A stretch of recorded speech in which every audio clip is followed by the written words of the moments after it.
Hey everybody, this is the Sliders Review. I'm here today to talk to you about a show I loved as a teenager and all into my adult years. And that show is the original Powerpuff Girls. Boy, let me tell you, I loved this show. It was beyond entertaining. I could not believe what my eyes and ears were witness to when I started watching this series. Now, I actually got into the show pretty late. I think it was about in its third season, but they were showing reruns on Cartoon Fridays. See, this came out when I was about 16, and back then my family didn't have cable.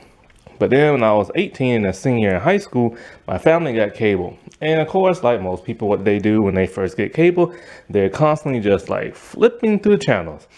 And it was one Friday night, and I happened to land on Cartoon Network. And I just remember seeing this really strange, because I had got in there halfway when this episode was on. I just remember watching this really strange show about these three girls. And they look like about these three strange girls. And they looked like Cabbage Patch dolls. And I couldn't believe that they were just like uploading, like they're just like a load of like hurting, like all these supervillains and stuff. I was just like, holy crap. It was just insane. Because when I was flipping through the channels, I landed on something that was called Cartoon Fridays. I'm all like, okay, this is kind of strange and interesting. Like, what is this?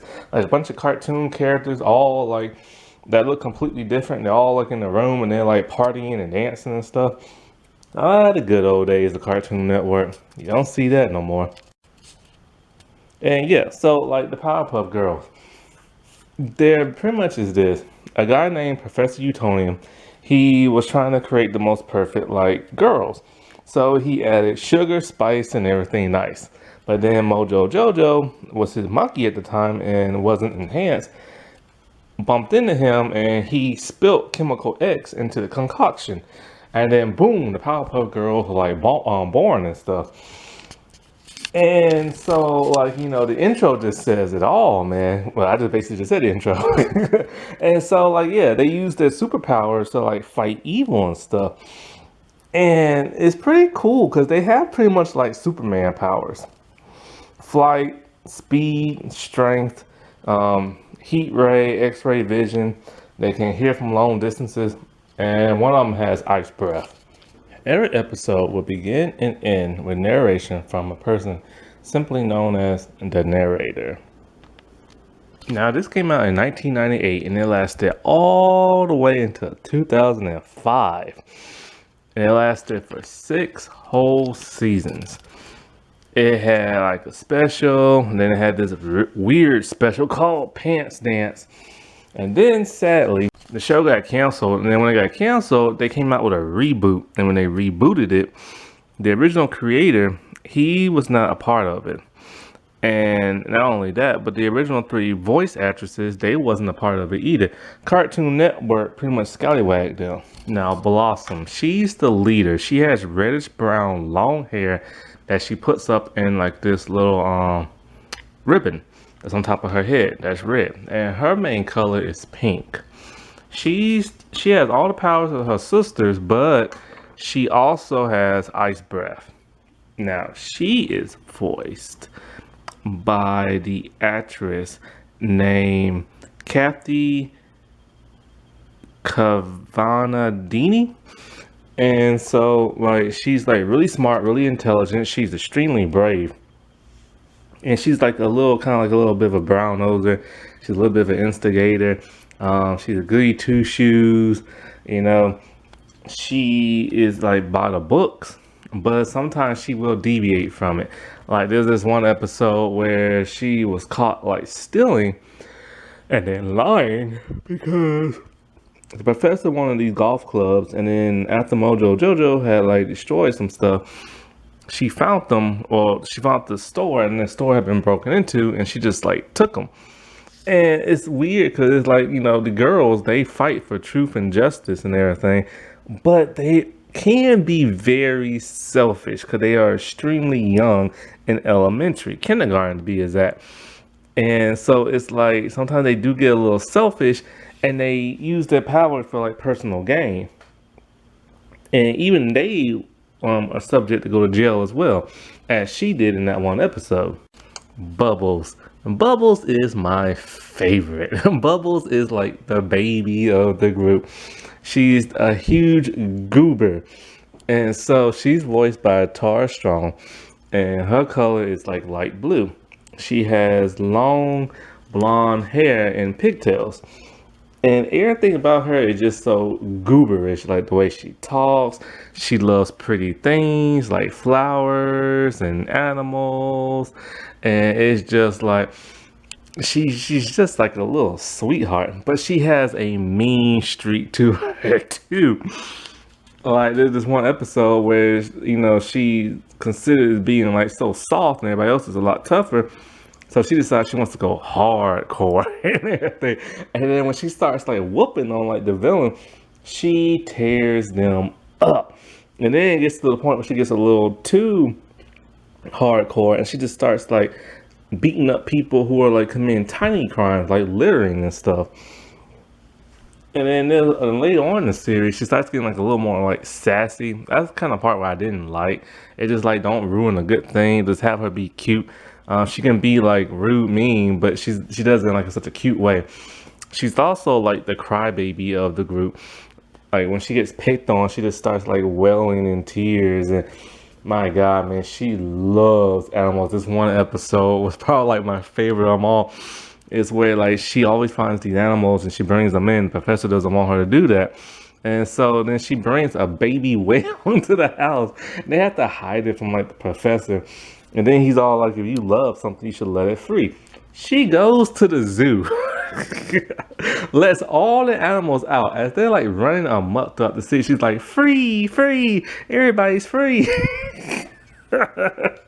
Then there was this extremely cool episode where she got hit in the head a little way too hard. And she thought she was Mojo Jojo. And Mojo Jojo is like a supervillain who rambles and repeats everything he says like over and over again. And he's always trying to destroy Townsville and kill a lot of people. She did a spot on impersonation of him. And she whooped her sisters behind. It was just too funny. Now, Buttercup, she was voiced by E.G. Daily. Now, of course, every group needs a tough one, and that's Buttercup. With a name like that. Her favorite color is green. Her hair is short black and like it's really like matted to her head, and the ends like curve up.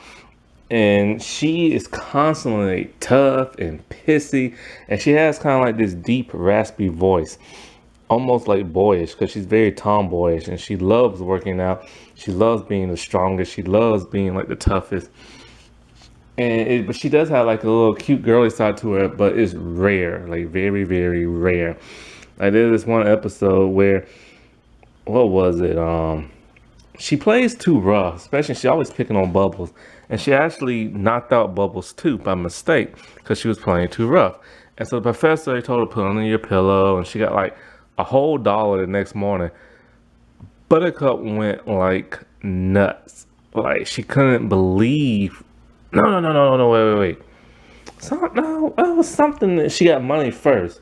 Somebody gave her money. I think it was what's his name? The mayor gave them money first. And then that's what made her like obsessed with money, because she couldn't realize, like, because she never had it before. And now she understood why Mojo's always stealing it. And so then after that, that's when she broke Bubbles' tooth and the whole pillow thing, the tooth fairy, and money. So she realized that if you lose teeth, the tooth fairy will give you money. So she's constantly trying to knock out all of Bubbles' teeth. But then when she started fighting fighting the villain, and she knocked his tooth out, she realized, hey, she could just knock out anybody's tooth and get money. And she amounts to like a fortune by doing that. So all the villains in town, they're like upset at the dentist's office, and they decide they're gonna get her back. And so they mess her up where they break all of her teeth. Now, the professor and the mayor, they were voiced by Tom Kenny. Now, Professor Eutonium, he's the super genius of the entire show, and he's the one who created them. He's always creating stuff, but his best stuff comes out of mistakes. He's firm, he's stern, he's nice, he's goofy. He's a really cool character, you know. He calls himself their dad, and he basically is, you know, even though he didn't mate with no one. And he's trying to be like the best father, single father he can be. Like he makes them go to school, he gives them like a curfew, you know, he makes sure they do like right from wrong and everything. And it's just like he's all around like awesome character. The mayor is an imbecile. I don't know how he became mayor. The man literally can't do nothing for himself. He has a fetish with pickles. He loves pickles. Miss Bellum has to help him do everything. Every time there's a monster on the loose, he sends for the girls, and he's just like this tiny little old man who's just a complete like mentally inept person. Like he is plumb stupid in the head. But he's such a lovable character. How can you not like him? Until you get to the couple of last seasons. Let's put a pin in that for now. I'm gonna get to that. Miss Cerebellum, she's his secretary. She pretty much does all the paperwork for him and everything else and get his speeches ready. And she writes all his speeches. She's this extremely like tall, curvy woman, I guess you could say. Like you never see her face, but you see her hair. It's like this like mane of red hair. And she has extremely huge boobs and really big thick thighs and stuff. And she's like the sex symbol of the show. But she's also a very like intelligent, capable woman and who's very independent and stuff. And but you know, so they wanted to have like their cake and eat it too, but having like this to show that, you know, you can be this smart, intelligent, like independent woman, but you can still look like a knockout. Mojo Jojo. Oh boy, he's one of my favorite all-time supervillains. He's a monkey. He was like the little monkey pet of the professor. And when Chemical X spilt on him, his brain grew like 2 sizes or 3 sizes like tall. And that's why he has to wear a helmet to like cover it up. When he did get exposed, he learned how to talk and he became a super genius. The dude wants to destroy Townsville. That's like his only motivation. He hates the Powerpuff Girls. He is constantly pissing them off. It's just like, you know, I love the way he talks.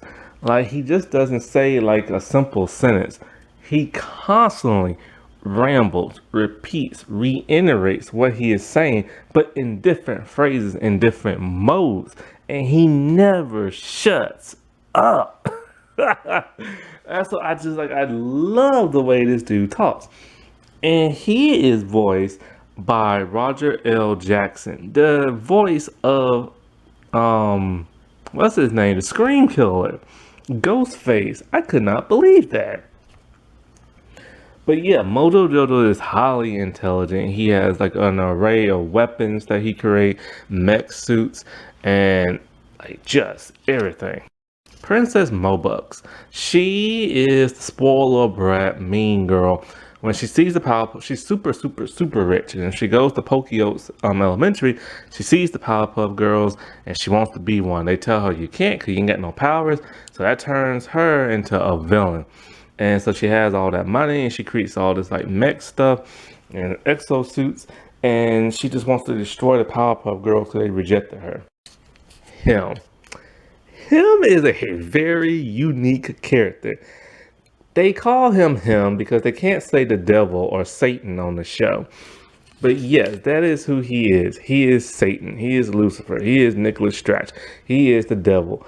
And he is super flamboyant. He like is red with this pink fuzzy tutu looking thing with black long leather boots and a black leather outfit. He has this strange high-pitched voice, but then he can get really mean and demonic when he wants to.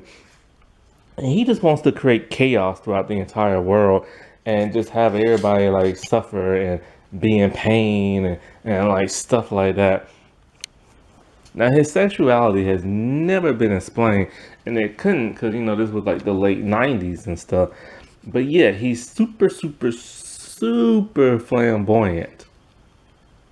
Fuzzy Lumpkins is, well, I don't know what exactly he is. I don't know if he's a bear or a Bigfoot or what. But in a way, he's just a hick who doesn't want nobody on his property. If you get on his property, he'll shoot you with a musket.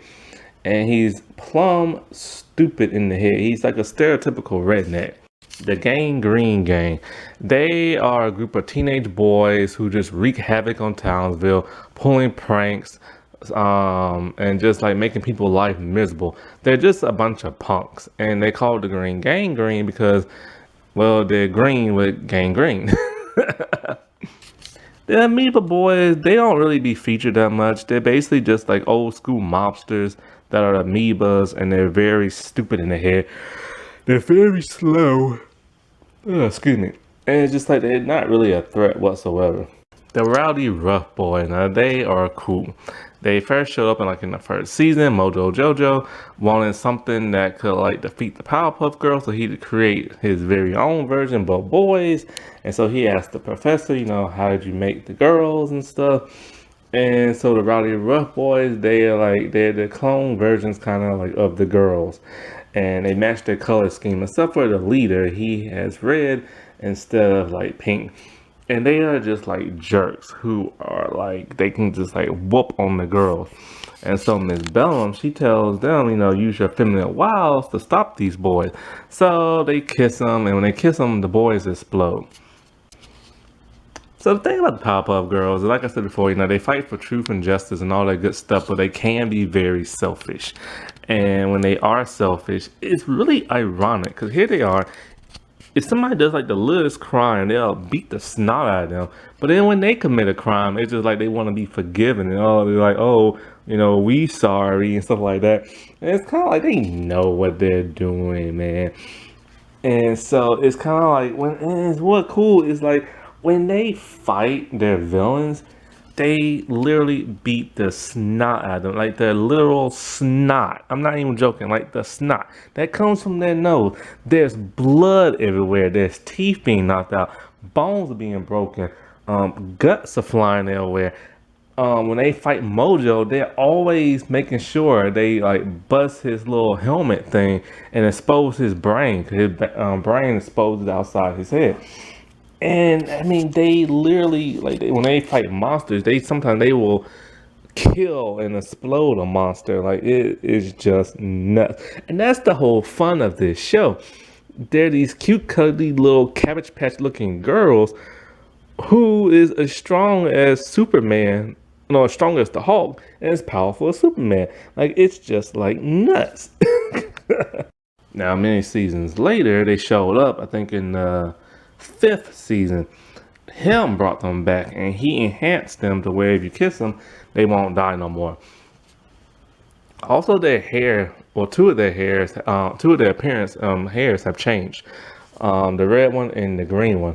Because in the first season, their hair was kind of like blah, but now their hair looks a lot cooler and similar to the girls. And they're back a lot more frequently now, and they're just like more like angsty, little jerkish little boys. But this time, in order to defeat them, if you demasculate them, they start to shrink in size. And then if you try to like kiss them, they grow in size. There's a few other villains, but they're not really worth talking about. Most of them are just like one-off villains. And then there's tons and tons of monsters that come from Monster Isle. And apparently their whole thing is, if you can go to Townsville, wreak havoc, go toe-to-toe with the Powerpuff Girls, and make it back to Monster Island alive, you're considered a hero. So, like, one thing that also made the Powerpuff Girls great is all the cameos from older cartoons. There is a plethora of cameos from the Hanna-Barbera cartoon series all throughout the Powerpuff Girls, mainly in the first 3 seasons. Also, there are tons of, like, Dexter's Lab cameos from Dexter himself. And it's just insane to see them. There's even a Eric Cartman reference in the first season. Like, it's insane. Now, of course, the show does teach you like lessons and here, this and that, but they do it in a way that's like a lot of fun. Like the episode where Blossom stole, the episode where Buttercup started stealing people's teeth for money, and you know, it just they do things in a way that like is not too over preachy. The animation is like very unique. It has its own style, and I like that. My very all-time favorite seasons is season 1 through 3. Like season 1 through 3 is like that's just like you know what I'm saying? Like it's good. There's really no complaints from season 1 to 3. The animation is hand drawn. It has a unique style to it. The colors are not like too over like saturated bright. The stories are very unique. It's 78 episodes that are cut down in 136 segments. Now, normally there's 2 segments in the show, but sometimes there'll be like a full episode. And they have a range of episodes. Everything from like the girls staying up too late fighting like villains. So the teacher sees them falling asleep in class. So she tells the professor, he gives them a curfew. They are unable to fight the villains. And so next thing you know, the villains wreak havoc around town until where he sees how bad it is and makes them go out. There's one with the Sandman. He like just wants to like sleep, but he can't. So it's like he puts everybody in the Townsville asleep, but the girls are the only ones awake. So they have to fight him because he's trying to make them go to sleep. There's one with a strange demon dude. Like something has to do something with dreams, and you know, and it's just like a whole bunch of unique and weird episodes. Like, I gotta see, what else did they ever do? Oh, the candy episode. Whew, that was cool. So basically, after saving the day, the mayor gave them some candy. And it's the first time ever having it. It's like an orgasm in their mouth. So they realized, hey, in order to get more candy, all they had to do is stop villains. But it's been like a slow day. So they're all like, if we tell Mojo to commit as many crimes as you want, then they get the whoop on him, and then he's sent to jail, they get candy, and then they bust him out of jail the same night. So they do that for like a whole week, and to the point where he's liking it until he's tired of getting whooped on. So he steals the candy from them, which angers them. When I say they whooped on him, he was a soggy mess. Now, Powerpuff Girl even had a movie. And this is the part where I'm about to unpin. Now, the show started to change after the movie. See, the movie was good. Don't get me wrong. The only problem I have with the movie is that for the entire runtime, what makes the Powerpuff Girls doesn't happen until the last act of the movie. Throughout the entire movie, they're just like going through the motions, meeting people in Townsville, having people accept them, having people fear them, and then messing up, and then, you know, stuff like that. And then there's Mojo Jojo. Here's the part that really buzzed me at the one movie. The continuity is kind of screwed up. They still have it with Mojo like accidentally knocked into the professor and stuff, but now they made it to where when Mojo got turned into Mojo Jojo, he interacted with the girls. He tricked them into helping him build like his volcano laboratory thing. And then he tricked them into helping him build like this machine that can infuse all the monkeys in the world with chemical X, turning them into supervillains that he can rule and stuff. That's a huge continuity error, because in the television show, they didn't even know that he's the one who knocked into the professor that created him. And so if they knew who he was after all that happened, then they should have known who he was in the series when they act like they didn't. Or they in the movie they act like they didn't know who he was and stuff. So that's a huge continuity error. Also, all the apes and stuff. Like, what happened to them? Like, they still have Chemical X. They're still super smart. They still act like Mojo Jojo, and yet they're never seen in the show except for one episode in the 5th season. Now, the movie, it was animated with computers. Everything was sleek. Everything had like bright colors. You know, it was really glossy. It was very beautiful. So they decided, hey, what's the point in like having this dingy color palette and hand-drawn animation from the first 3 seasons? So let's change it up. So in the 4th season, they changed it slightly. It didn't look like the movie at all. What it was, it looked like the old school hand drawing from season 1 and 3, but with a new color palette, much brighter, sharper lines, but it resembled that of season 1 and 3. Now season 4 is when it started to like dip down in writing quality. In season 4, they had like a mashup. There'll be like a couple of episodes that'll be like segments, and other ones will be full blown. The episodes, just some of them just weren't that great. I noticed that the violence got turned down a lot. You no longer saw the girls whoop on anybody, but blood and guts and teeth being broken and bones and all this other stuff being like, you know, fleshed out. All that was gone. Most of the iconic supervillains only show up for like one time and that's it. And their personalities are slightly different, like him. Him kidnaps Miss Keene. Wait, first. So first, him does this. He puts the girls through like a series of tests and trivia questions because he kidnapped the professor. So they're trying to get him back. And it's all these tests, and they spend like a long time trying to figure it out. And so, like, it turns out that the only reason why he did that is because he made a bet with the professor. The professor betted him that the girls will be able to solve all your questions and tests by the time he finishes his free breakfast that him cooked for him. And then the professor decided no matter how good those pancakes are, you know, I don't like what he did to the girl, blah, blah, blah. And he walks out and him's like really upset. And I'm just like, it was just a strange episode. It doesn't fit the motives of him whatsoever. The girls also gain a whole bunch of new superpowers, and they start meeting like new villains that just aren't as cool as their iconic ones. It's just, I don't know, it's just like the 4th season is like just okay, but it's just like different.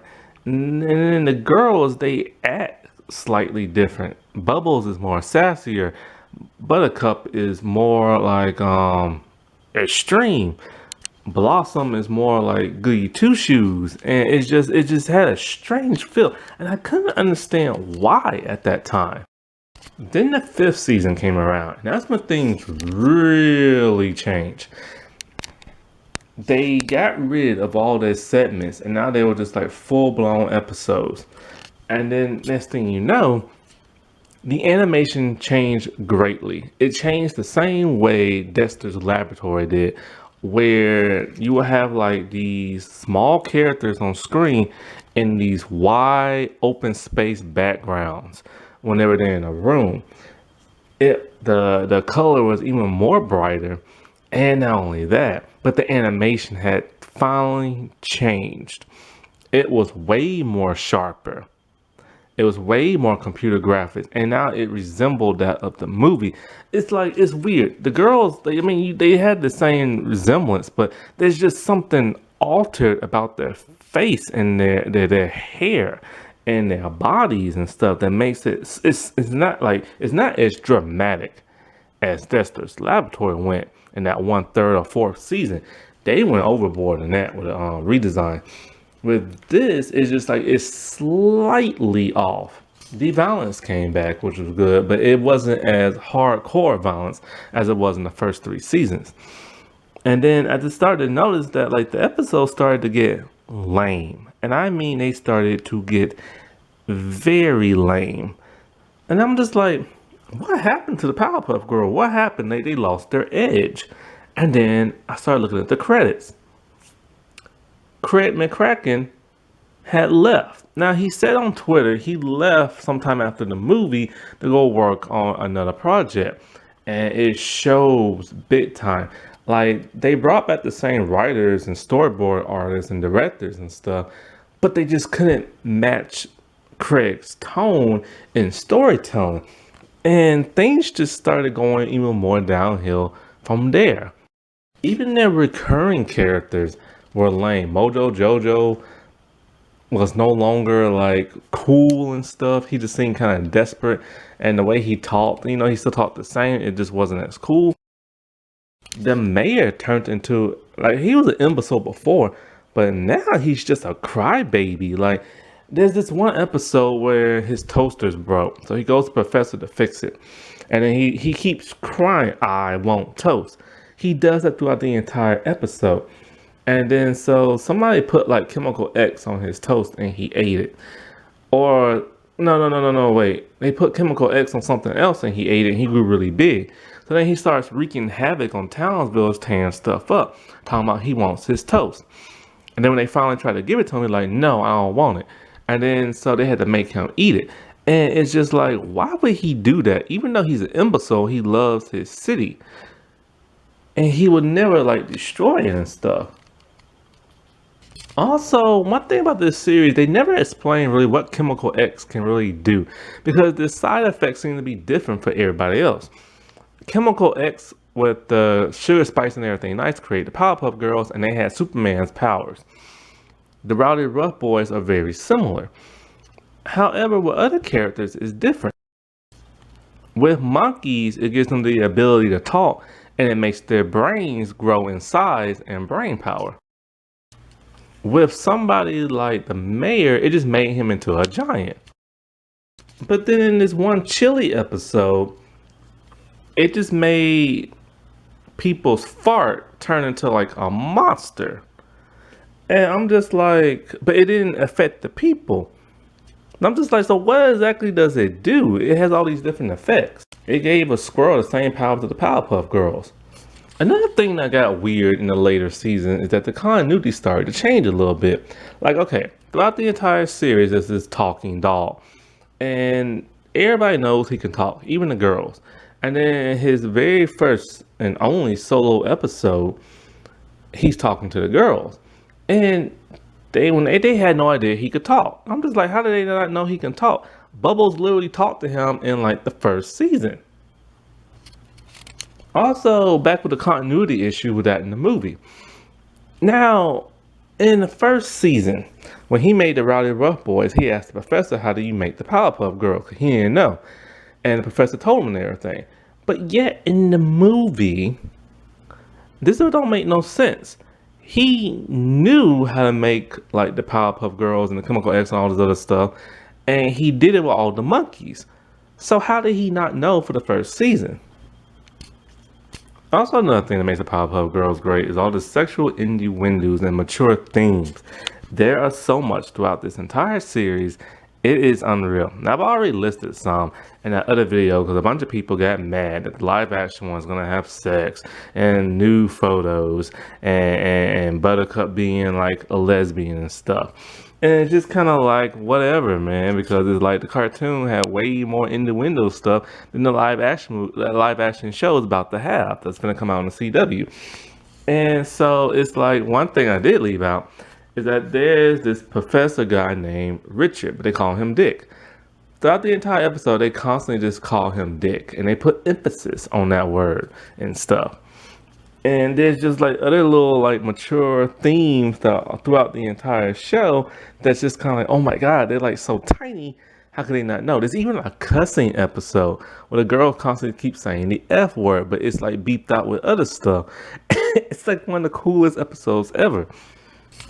Then in the 6th season, things changed once again.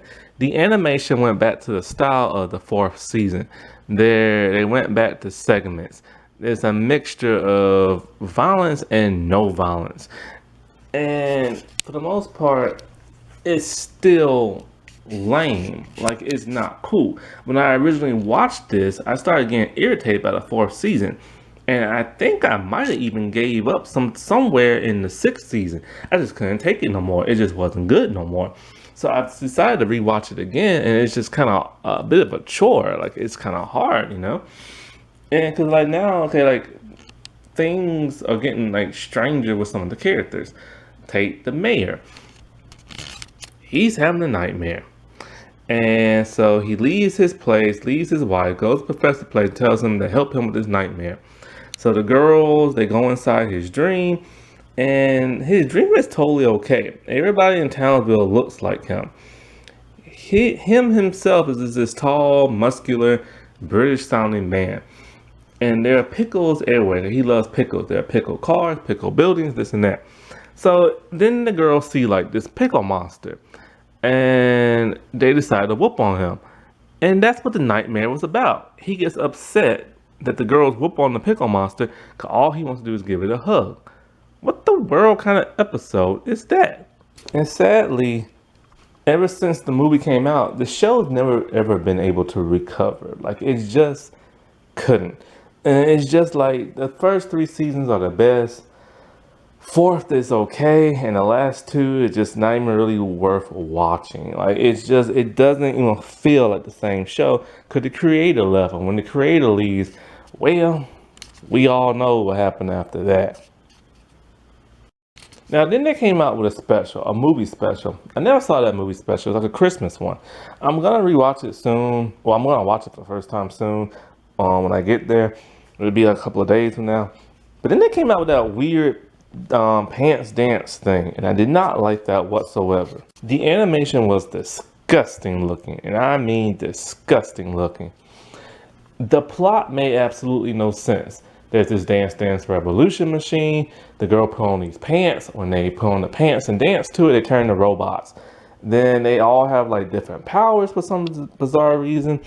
And it turns out Mojo Jojo's kidnapping all these people and did the whole Dance Revolution thing because he wants to start his very own softball team. Yeah. Then many years later, Data came out with a reboot of Powerpuff Girls. I do not like the reboot whatsoever. Animation is nice. It looks different from the original ones. Bubbles' hair is different. It's up instead of down. And for the most part, they got everybody back from the original one, but they got rid of the 3 voice actresses for some reason. And the new actresses, they sound similar, but it's just not the same. Also, I watched a few episodes. They just being regular girls. Like, they're not even really fighting crime or beating people up that much and stuff. And it's just like, what the world is this? Like, why did they come out with this very tame, very watered down version of the Powerpuff Girls? I guess the original one was just too violent and they don't want little kids being that violent. Also, they completely got rid of Miss Cerebellum. They say she just wouldn't fit this new version of the show. Because why? Because of the way she looks. And they say that she's not as true feminist and stuff. But Miss Bellum was a strong, independent woman who was very intelligent and pretty much did all the mayor's work for him. It's just she looked the way she did. And I'm just like, now only lasted for 3 seasons, a couple of shorts, and a couple of specials. And it's just kind of like, why touch with perfection? And of course, the original creator, he was not a part of that. And it's just like, I hate when they do that crap. They have the rights, the copyrights to like a franchise, and they do whatever they want to with it afterwards. And they do it all because of the little kids. And kids just ruin everything, man. Like, there's this one episode where the professor and the girl's teacher, Miss Keene, they go on a date. And then they end up falling in love with each other. Until like they have a disagreement on something and they break up. That was literally the entire episode. And it's just like, because at first they didn't like each other and they was upset that they had to go on a date with each other, but then they ended up starting liking each other. And it's just like, what was the point of that episode? It had nothing really to do other than give these 2 character development and then just take it away. Now, I was kind of worried when I watched the 6th season and they made a reference. Well, Blossom, she made a reference to Okay, after the fart monster started doing like wreaking havoc, the only way they could destroy him is set him on fire. So she brings in this giant match, and they ask her, "Hey, where'd you get the giant match?" And she's all like, "The same place I got the giant jar from season 1, episode 2." When a show has to reference that it knows, it's self-aware that it's a cartoon and not like a real entity, then you know the show was gonna get canceled. And of course, it did after the 6th season. So yeah, you can actually watch the Powerpuff Girls, whether it's the classic or the reboot on Hulu. And like I said before, man, it's great. Like the things you see these girls do, you just like, it just will be in shock and awe. And it's just a great time. It was a great cartoon. Craig did a great job. Cartoon Network did a great job. And you know, you just don't see good stuff like this no more. You just really don't. Alrighty, well, I'll talk to y'all later. Bye.